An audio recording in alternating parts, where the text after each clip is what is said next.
vous êtes là pour cette deuxième session autour des mémoires liées au sport. On va commencer cette session de 5 avec le travail de M. Bourrel-Valentin qui s'articule autour du triathlète amateur. Et donc je vais lui laisser la parole pour présenter son travail.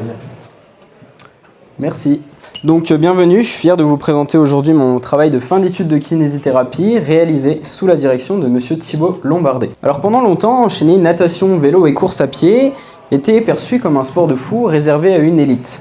Mais aujourd'hui, le triathlon est devenu un véritable phénomène de société. Les chiffres parlent d'eux-mêmes, l'évolution est constante, on observe plus de 32% de licenciés après Paris 2024, et cette hausse amène en cabinet une population que nous, kinésithérapeutes, on connaît encore très peu. Une étude d'OpenTree publiée en 2025 nous permet de dresser un premier tableau de cette population, mais elle révèle surtout une face cachée de l'iceberg, puisqu'on estimerait finalement à plus de 100 000 pratiquants réels, avec 42% donc de non-licenciés. Et avec seulement 1% de professionnels sur des formats Ironman entre 2002 et 2022, on comprend bien que la population amateur est majoritairement représentée. Et qui dit forcément amateur et professionnel, eh bien l'amateur c'est qu'il doit jongler entre vie pro et vie perso, en plus de ses entraînements. Et si on associe ça à tout le manque de connaissances concernant le matériel, la récupération, l'alimentation, on obtient un ensemble de facteurs qui influent directement sur sa santé, contrairement au professionnel qui bénéficie généralement, lui, d'un accompagnement structuré et d'un suivi. Et pourtant, acteur de première ligne, le kiné libéral ne bénéficie à ce jour d'aucun outil qui permette d'évaluer de manière globale un triathlète amateur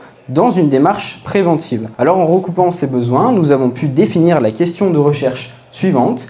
Quels sont les critères ou outils d'évaluation décrits dans la littérature permettant au kinésithérapeute libéral de situer le profil d'un triathlète amateur afin d'orienter sa prise en charge? Pour cartographier ce sujet vaste, j'ai donc choisi de réaliser une revue de la littérature de type Scoping Review. Selon le cadre d'Arksey et O'Malley et les recommandations Prisma SCR, le but ici, c'était vraiment de poser les bases d'un raisonnement structuré applicable en cabinet. Donc, mes recherches se sont établies comme suit sur 12 mois. Nous avons commencé par formuler donc une question de recherche selon le modèle PICO. Une équation de recherche a ensuite été réalisée sans inclure le mot kinésithérapie, et c'était volontaire, parce que c'était pour justement ne pas limiter la quantité et la pertinence des résultats. Des critères d'inclusion et d'exclusion ont également été définis. 8 bases de données ont été interrogées.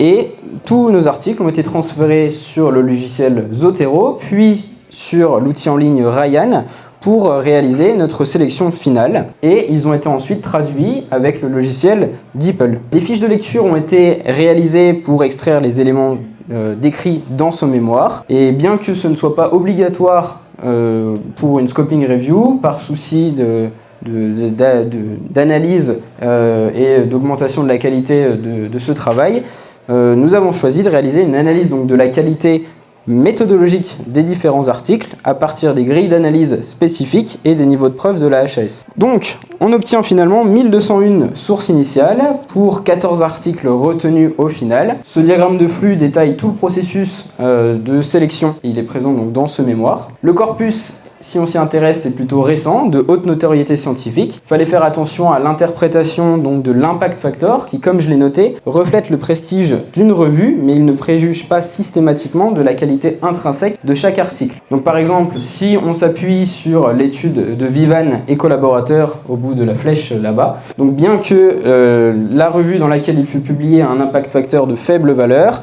son score sur la grille Strobe est plutôt, lui, de bonne qualité. On peut noter ensuite une dynamique internationale avec une majorité européenne, des études plutôt transversales complétées par une diversité de design. Les résultats dessinent, eux, un profil homogène qui fait écho donc à notre première analyse qu'on a pu voir avec l'étude d'OpenTree, mais il propose surtout différents outils et marqueurs de vulnérabilité, ce qui est parfait pour répondre à notre question de recherche. Et comme l'intérêt n'est pas que je vous détaille non plus chacun des articles qu'on a recensés, j'ai fait le choix de réorganiser le tout en 4 dimensions. Donc pour chacune de ces dimensions, vous pouvez observer l'outil qui a été recensé, donc la case grise, ce qui permet de détecter en rouge et en vert les actions clés qui ont été proposées à la suite de ce travail. Donc concernant cette partie biomécanique et structurelle, les capteurs IMU étudient la vitesse d'impact et donc il s'avère... oui. Donc les capteurs IMU qui étudient la vitesse d'impact s'avèrent être un outil efficace pour détecter donc, des sujets à risque de fracture de stress. Ici, l'action clé à mettre en place serait donc la modulation de la vitesse. Et d'un autre côté, concernant la mobilité, on a le Combined Elevation Test, qui est un outil parfait pour donc, le cabinet, puisqu'il peut se réaliser en moins de 2 minutes. Et il permet de objectiver les potentiels conflits d'épaule. Ensuite, concernant la partie métabolique et physiologique, on a les questionnaires LIFQ et LIMQ, donc des questionnaires qui permettent d'évaluer les REDS, des déficits énergétiques relatifs dans le sport. Donc c'est une notion qui est de plus en plus étudiée aujourd'hui, et j'ai eu la chance de rencontrer Manon d'Auvergne, une doctoresse en sciences du sport lors des derniers CIFEPCA, qui m'a permis d'intégrer des outils concrets comme le REDS catégorie 2. Donc c'est un tableau Excel qui permet de justement mettre en évidence un risque de REDS, et également un compte-rendu kiné directement transmissible, on va dire, au médecin après avoir réalisé notre bilan. Côté cardiaque, ensuite, on a les critères de Dresner qui nous servent de cadre de référence pour sécuriser le patient et filtrer les potentiels drapeaux rouges. L'évaluation du MLSS, de la VO2 max et du FTP sont eux décrits comme intéressants dans la littérature, mais un petit peu trop illusoires, puisque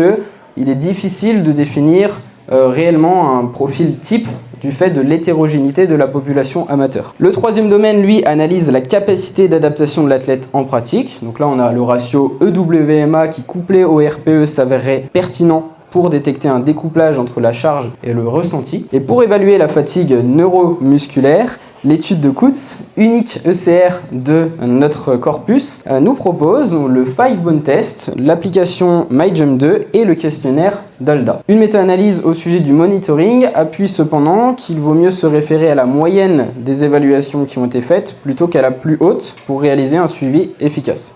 Bon, ça va de soi, c'est assez logique. Et enfin, on parle des notions invisibles, avec notamment le technostress, où là, 8 facteurs spécifiques à la pratique sportive ont été identifiés. La divergence de perception apparaît comme le facteur le plus retrouvé. Et ce manque de perception, il peut aussi venir d'une désynchronisation biologique repérable, elle, lors de l'anamnèse, et qui peut favoriser donc la survenue de tendinopathie, puisqu'il faut savoir que l'homéostasie, elle est circadienne dépendante, si on s'appuie sur cette étude. Et donc une nouvelle fois, le kiné ici il doit agir dans une démarche éducative et montrer aux patients que finalement le rythme de vie reste le premier outil de soin. Le produit de ce travail est ainsi modélisé donc via ce schéma qui est disponible en annexe de mon mémoire. A noter que les valeurs de ce travail doivent être interprétées comme des indices de tendance cliniquement pertinents plutôt que comme des vérités absolues.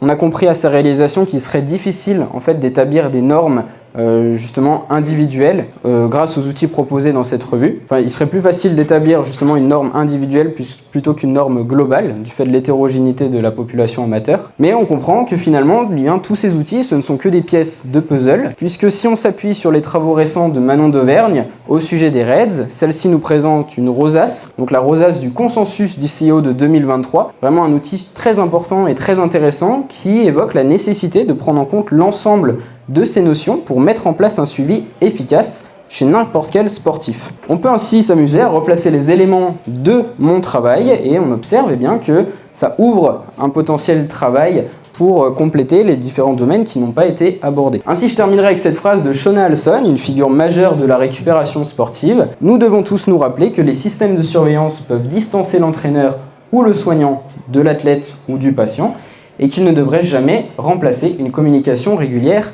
étroite. Donc il faut comprendre que tous ces éléments théoriques sont intéressants, oui, mais ils ne remplaceront jamais le raisonnement clinique que mes futurs confrères et moi-même auront le plaisir de mettre en place dans quelques mois. Je vous remercie pour votre écoute.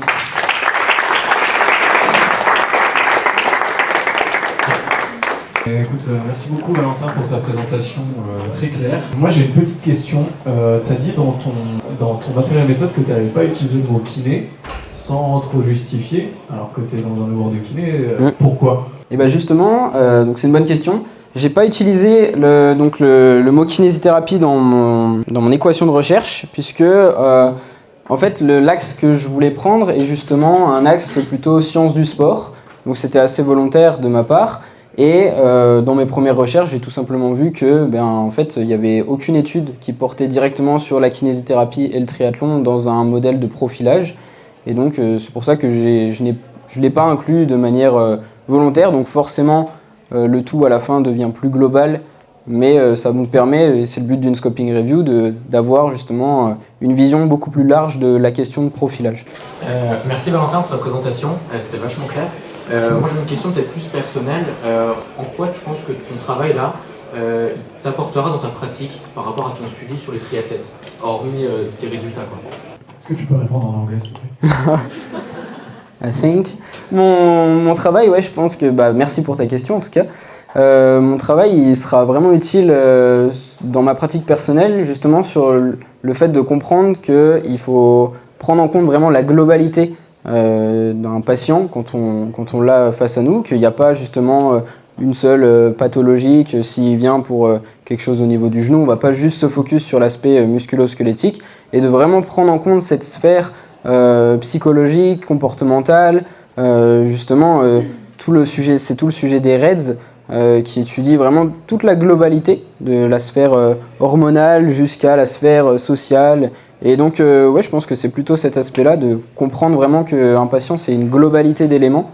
Et comme je l'ai dit, ça ne veut pas dire que dès qu'on a un patient en face de nous, on ne va pas cocher toutes les cases pour dire bon, il est OK et faire un diagramme global. C'est juste avoir dans la tête et se dire un patient, c'est une globalité d'éléments et qu'il faut prendre en compte ces éléments. Est-ce qu'à l'issue de tes recherches, parce que du coup j'imagine le triathlon c'est 3 fois plus de sport, donc 3 fois plus d'entraînement et 3 fois plus de types de blessures qu'on peut justement développer. Une stratégie de prévention, ça serait intéressant parce qu'il y a tellement de blessures justement qu'on peut avoir et qu'on peut développer.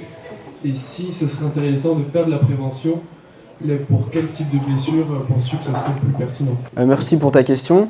Justement, dans la littérature, de ce que j'ai observé, chez les triathlètes, les blessures les plus recensées, c'est tout ce qui va être lombalgie, notamment dans le vélo, tout ce qui va être périostite en course à pied ou fracture de contrainte, et tout ce qui va être conflit au niveau des épaules en natation. Donc ce serait vraiment ces 3 axes-là.